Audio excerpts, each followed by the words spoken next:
Yo, what's up guys, it's Jack and welcome back to another video. So, just before I started making this commentary, I was like, oh yeah, this is very interesting because I was watching a video from Thunder and he basically said that somebody tweeted at him and talking about where he, where I think it was Treyarch or whatnot or something like that, or Activision, mentioned that they are debating on whether or not to end the yearly life cycle, or that the life cycle in the yearly life cycle in Call of Duty might end up stopping or something along those lines. And all I can say is if that's true and if that ends up happening, then it is definitely a good thing because it opens up the doors for everything, and including the kind of change that we want really as a community for the games really.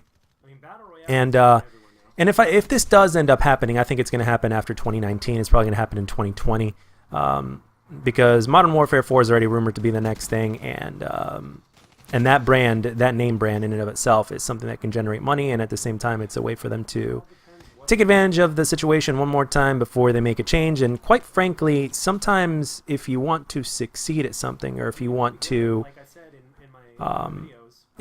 get at that next level, or if you want to accomplish a goal or anything like that, and I can tell you from personal experience, it's kind of what I'm going through right now, and to some extent to some of the things that I used to do back in the past, I could tell you that it's going to require some sacrifice.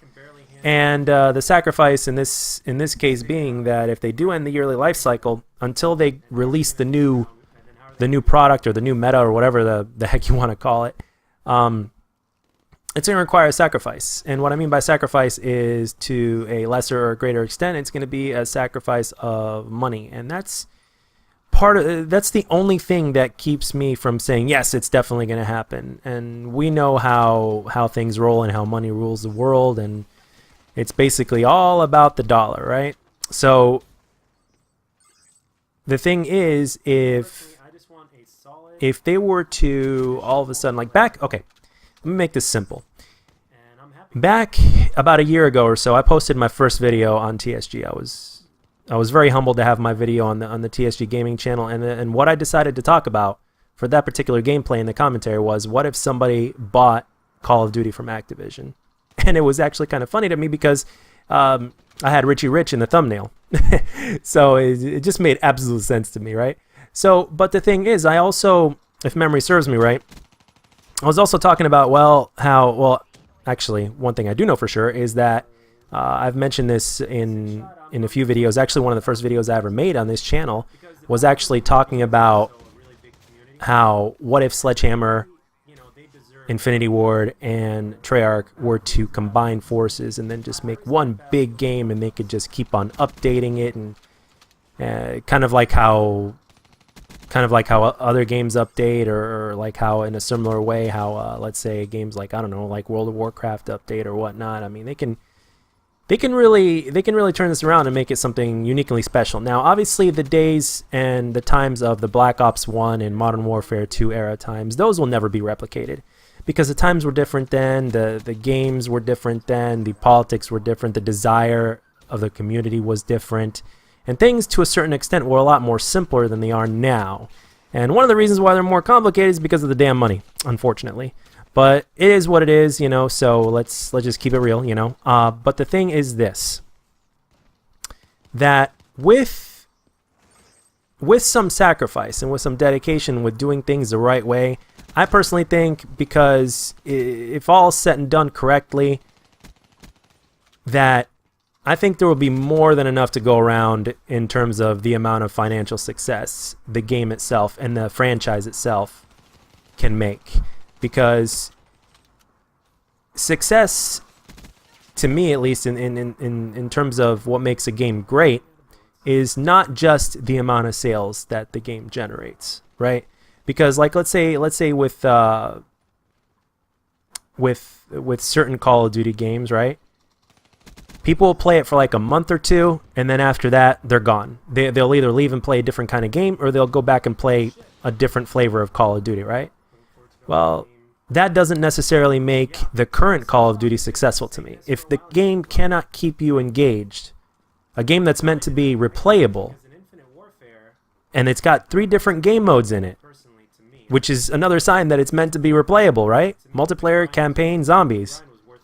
The game is built to be replayable, especially with the DLC and the microtransactions and all that other shit, right? The game is meant to be replayable, so if a game like that cannot keep you for more than a couple months playing it, then that to me is a failure. The game has failed. It might have succeeded in sales, that's fine, but the game itself is a failure. Because the game is clearly meant to be played for more than that. Otherwise, why put so many game modes in the game? Why have DLC? Why this? Why that? You see what I mean? So, if you take the kind of approach as to taking some extra time, combining the forces of your 3 developers, put them all in one spot or whatnot, or maybe you don't even have to putting them in one spot is better because it makes the communication better, in my opinion. But the thing is, you have them work towards a common goal at the same time, and you've got the manpower so you can get a lot done in a shorter amount of time, but give them an ample amount of time so that way the game could be beefy and they could have enough time to give us a really beefy beta for something that lasts longer than a week or just a few days or whatnot, and make it happen. Because people want a reason to continue to grind. I don't care where you are in terms of what kind of player you are in the Call of Duty community. I don't care if you're a casual, I don't care if you're a professional player, and I don't care if you are a pub stomper or whatever the title of that is called now, if you're a tryhard or whatever, it doesn't matter. People, for one reason or another, want a reason to grind. And once they're done with that reason, they want another reason to grind. So keeping your community engaged is something that makes a game successful. And in my opinion, one of the ways they could do that is by something that I proposed one of the things that I proposed when I first started making this channel, and that is, combine the forces and make one big ass game and just update it and keep showing love and support to the game. I mean, look at Fortnite. Fortnite is a beta game, and they are just kicking ass, and they're updating regularly, and all their microtransactions or whatnot are cosmetic. So it's like that in and of itself says something, and the game itself is free. And the thing is, if Call of Duty were to make a game in this kind of fashion, but even if they were to charge $60, but if they were to continuously support a game and yet at the same time make it beefy, right? I mean, not give us a game that feels like it's beta, but something that feels like it's got so much beef on it, and there's plenty of multiplayer maps, there's a shit ton of different multiplayer content, game modes, you name it, dedicated servers, all this kind of stuff, an engine from the ground up. I mean, all these different things that we've been asking for years, right? If you were to combine all those things, and plus you have all the extra game modes for the people that only like playing the game a certain way or only like playing a certain something, I think the community will be really, really happy with that, because ultimately it is about the community. And I think I can speak for every developer out there in the gaming industry. And when I say that, what every developer wants is for their community to play their game. And I'm pretty sure for developers that care anyway, and I'm pretty sure that developers, not publishers, but developers themselves, I'm sure most of them do care, that basically they care that if all of a sudden, when the game gets released, there's a shit ton of people playing, and then a month or two later, that number has been cut more than half. I'm sure they care, most of them at least.